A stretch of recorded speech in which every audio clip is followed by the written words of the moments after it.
where prosperity begins. Whatever we visualize intensely and persistently, and backed by intelligent effort, we tend to create, vitalize into form, to build into the life. It is in the unseen world that man, animated and inspired by the consciousness of his partnership with divinity, is beginning to find some of the secrets of the universe, lifting the race from animalism and drudgery, changing the face of the world, pushing civilization up to new and more glorious heights. Limitless wealth, inexhaustible supply to meet our needs, undreamed of possibilities, are in the great cosmic intelligence, waiting the contact of man's thought to bring them into visible form. The invisible world about us is packed with infinite possibilities, awaiting our thought seed, our desire seed, our ambition seed, our aspiration seed, our prosperity and success seed, backed by our effort on the material plane, to make them manifest in the forms upon which we concentrate. There is no lack of anything we need on God's earth any more than there is a lack of sunshine. Who would think of complaining that the sun refuses to shine on him, that its rays will not rest upon him, will not bring his crops to maturity, will not warm and cheer his life? There is no lack of sunshine, but we can cut ourselves off from it. If we choose to live in the shadows, if we go down into the dark cellar where the sun cannot enter, it is our own fault. During his lecture tour in the United States, the great scientist, Sir Oliver Lodge, speaking on the reality of the unseen, said, "Our senses are no criterion of existence. They were evolved for earthly reasons, not for purposes of philosophy, and if we refuse to go beyond the direct evidence of our senses, we shall narrow our outlook on the universe to a hopeless and almost imbecile extent." It is the most difficult thing in the world to convince people of the reality of anything they cannot perceive through the senses. Yet the realest things we know anything about are invisible, have never been seen by mortal eyes. And right here lies the great difficulty for most people in changing undesirable conditions, in getting away from poverty and the things that are holding them back. They can't see beyond the present. They haven't learned to visualize the future, to see beyond the material things about them, into the unseen world, packed with all creative energies, where the mind starts the creative processes. They do not realize that everything in the visible world that man has produced began in a mental vision, that the power of mind picturing, of visualizing the things we want to come into our lives, is God's priceless gift to man, to enable him to bring into visibility out of the invisible world whatever he wills. Anyone who knows how to use this marvelous power can begin now to visualize his future, to see himself as he would like to be, to see himself mentally doing the things he would like to do, occupying the position he aspires to, and thus he will draw to himself the means necessary to build, step by step, in the material world the future as he sees it in his vision. By its aid we can bring ourselves out of a poverty-stricken, discordant environment into harmonious conditions, a harmonious environment with the refinements and, if we will, the luxuries of life. Or we may pervert it and hold ourselves in degrading lack and poverty, limited, held back from self-development, the unfoldment of our possibilities, and all the joys of living. Whatever we visualize intensely and persistently we create, vitalize into form, build into the life, bring into the actual. In other words, the vital substance from which man fashions circumstances, destiny, is in the unseen world where all potencies and power dwell. The very foundations of the universe and the things which are doing most for the world today are the unseen forces, eternal principles. The forces which transport us over the globe and bring its uttermost parts into instant communion, the power of the principles of chemistry, of gravitation, of cohesion, of adhesion, all the mighty agencies operating in the universe and producing its phenomena we cannot see, hear, or touch. We cannot appreciate them with our senses only as we feel their effects. They are things we know little about, yet we know they are great realities. Who knows or who has seen what is back of these great principles, these potencies which we know exist? Gravitation, which is holding the heavenly bodies in their orbits, which keeps the world so marvelously balanced in space, revolving at terrific speed around the sun, none of them varying in their revolutions in their orbits, the fraction of a second in 1,000 years, is an invisible force. Because we can't see or taste or smell or handle it, shall we say it is not a reality? That it does not exist? We can see and feel the effects of electricity. But who knows what this invisible force is? The Edisons, the Bells, the Marconis have, through experiments, found out certain things, certain laws governing it, through the operation of which we get heat, energy, and light. They have put it to work for us in a multitude of ways. It carries our messages under oceans and across continents. It has already done away with a large part of the drudgery of the world, and is destined to serve mankind in ways perhaps not yet dreamed of by even the wisest scientists and inventors. This mighty force which he has used in his thousands of inventions, Edison confesses he knows nothing about. He stands in awe of this mysterious power, which has come out of the cosmic intelligence in response to his efforts.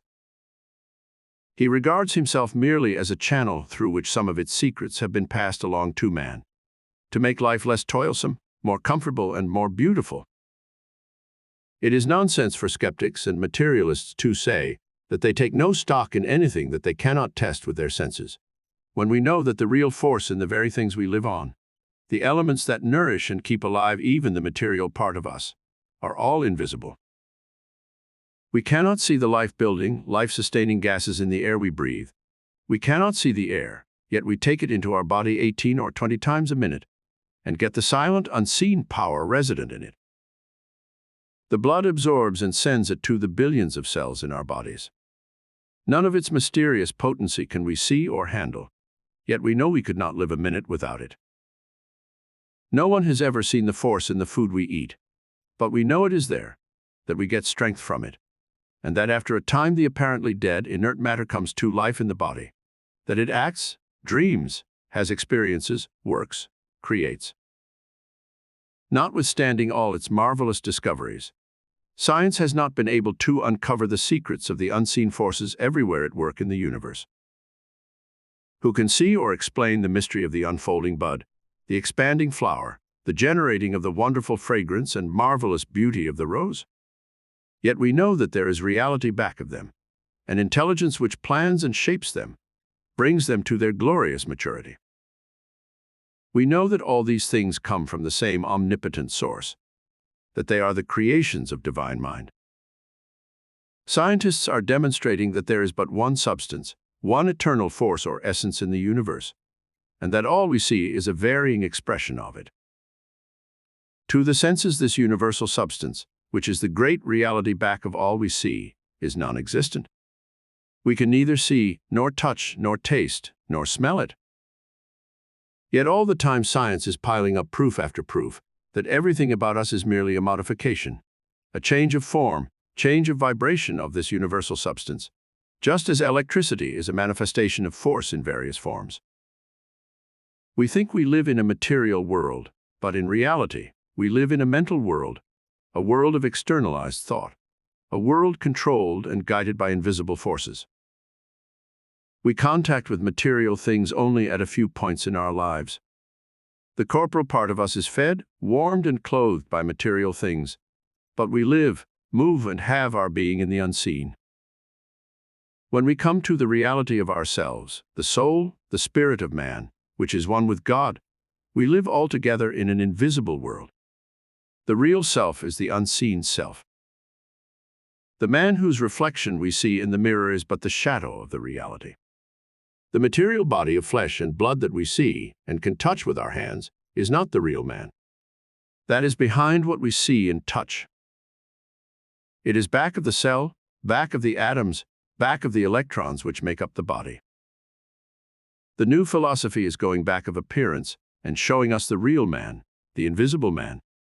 It is revealing his hidden potencies and possibilities and pointing the way to their development and use. It shows us that the impotent, sickly, ailing man, the weakling, the discouraged, disconsolate, complaining being, the failure, the man full of discord, disease, inharmony, is not the man God made, that this is the unreal creature man himself has made. This is the being that wrong thinking, wrong living, and unfortunate motives have made, the being who is the victim of his passions, of his moods, of his ignorance of realities, the great eternal verities of life. We all learned as children that man is made in God's image and likeness. But the new philosophy urges us to act on this truth, to look beyond the appearance to the reality, to see with the inner eye the real man, the invisible man, who is one with his Creator. He is strong, vigorous, robust, with godlike powers and qualities. He matches God's ideal of manhood.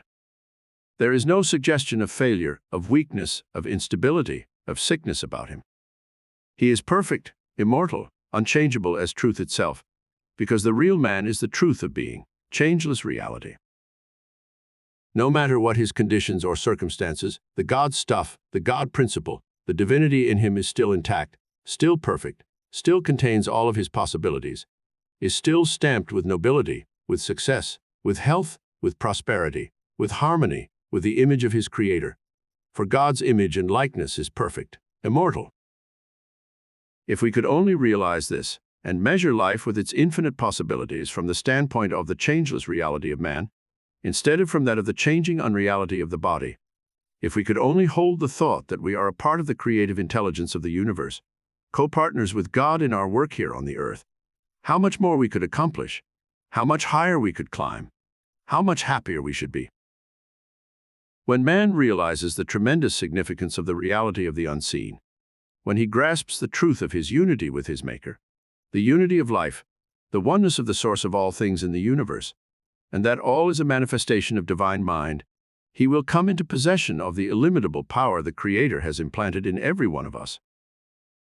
When Christ emphasized the fact that the kingdom of heaven is within us, he meant that this kingdom within is identical with the divine mind, and that it is there man taps the source of all power, of all supply. The kingdom within is the kingdom of power, where all man's creative work is started. It is there he connects with the universal substance, the great creative energy, and thought is the invisible tool with which he fashions his creations. Acting upon the hidden, mysterious substance from which everything in the universe is evolved, the thought tool directs, controls, creates according to his desires. It finds its material in the unseen world, and in proportion as the mind grasps the reality of the unseen, the power and the possibilities are there. It is in the unseen world that man, animated and inspired by the consciousness of his partnership with divinity, is beginning to find some of the secrets of the universe, lifting the race from animalism and drudgery, changing the face of the world, pushing civilization up to new and more glorious heights. Your prosperity, your health, your happiness, your success, the fruition of your ambitions, all are in the great formless creative energy, ready to come into form when your thought does its part in starting the creative processes. Limitless wealth, inexhaustible supply to meet our needs, inventions, great productions of art and literature, music and drama, marvels in every field of human endeavor, are in the great cosmic intelligence, waiting the instruction of our thought to come into visible form on our earth. All the powers in the great cosmic intelligence are constantly working on the thoughts and desires of men. There is no favoritism in the unseen realities. The thoughts of the meanest man on earth are treated in precisely the same way as those of the noblest. Just as the sun and the rain, the wind and the dew give their potencies to the poor farmer and the good one alike, so the thief, the criminal, the murderer and the failure have the same material to work in as the just man, the nobly successful, the great architects and artists, the great engineers, inventors, merchants, the great men and women in every field, who are uplifting the race and making the world a better place to live in. In other words, the creative force of thought puts an invincible power into man's hands, makes him a creator, the molder of his life, his destiny, his fortunes. We cannot think without creating. For every thought is a seed planted in the universal substance. It will produce something like itself. You and I can sow in the invisible constructive thoughts, beautiful thoughts, thoughts of love, of goodwill, of health, of prosperity, of happiness, of success in our chosen work. Or we can sow destructive thoughts, ugly thoughts, thoughts of hatred and ill will, of disease, of discord, of failure, of poverty, of all sorts of misery. And one thing is certain, whatever we sow we shall reap. That is the law, and there is no escape from it. Most of the poverty, disease, failure, and unhappiness in the world come from ignorance of the law. These things do not fit God's plan for His children. The Father never intended that we should be subject to disease, that we should wear ourselves out in drudgery, in unhappiness, in failure, in poverty, in constant anxiety, fearing all sorts of trouble and misery. The specter of disease and the wolf at the door are our own creations. They exist only in our minds. But as long as we visualize them, think on them, fear them, they will become real for us and manifest themselves in our lives.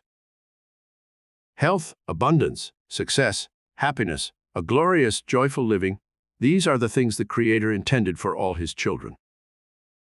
But most of us drive them from us by our false pessimistic thinking, and then whine and complain about fate and hard luck, when just the reverse is true.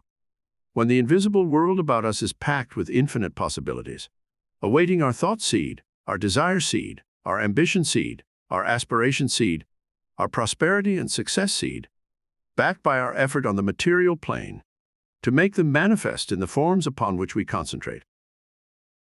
If you are poor, ailing, and unsuccessful, you are working against the law, and until you come to a realization of the truth about the unseen forces at your command and work with the law, you will continue to be poor, ailing, and unsuccessful. Why not begin now to make the unseen forces your friends? Instead of making them your enemies, why not turn about face mentally and work with the law by simply holding the right thought? Why not turn your back on disease and poverty and failure by continually holding the health and abundance thought, saying to yourself, I am the child of the author of health, joy, and abundance. I am the child of the all-supply. Health and success continually flow to me from the all-supply, which is the source of my being. Nothing but myself can cut me off from this source.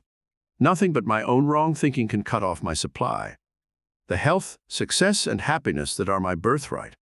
I claim my inheritance from my Father now. I am health. I am success. I am happiness.